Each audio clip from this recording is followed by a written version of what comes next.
All right, Kevin Stefanski talked about the success the Bengals have had, especially as of late.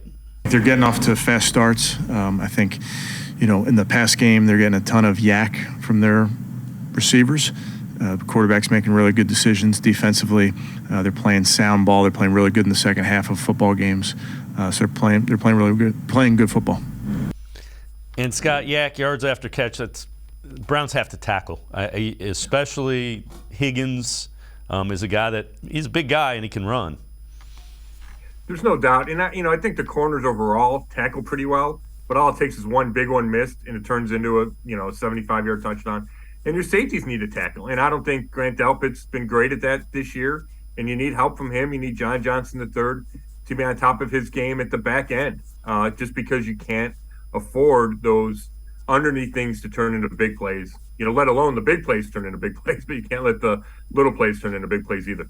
Yeah, and as of late, keep in mind, Browns have beaten Joe Burrow 3 times, so that they match up pretty well and have played pretty well for the most part against the Bengals last couple of years. Yeah, they have. It's a weird stat to get my head around because he's so good and he's beaten so many teams.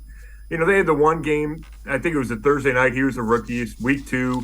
The Browns kind of won a close one, but they played well in 2020. Then it was a game where Baker played great, and Odell got hurt early, and Baker completed 21 straight passes or whatever it was, led the final drive, and DPJ made the touchdown catch. So Burrow's had a chance to win these games, and then the Browns played great against them last year in Cincinnati. It's the best game they played. Myles Garrett attributed it to pressuring Burrow and getting him off his spot and making him uncomfortable. And, if that's the recipe, then you need to do it again, right? I'm sure that's step number 1.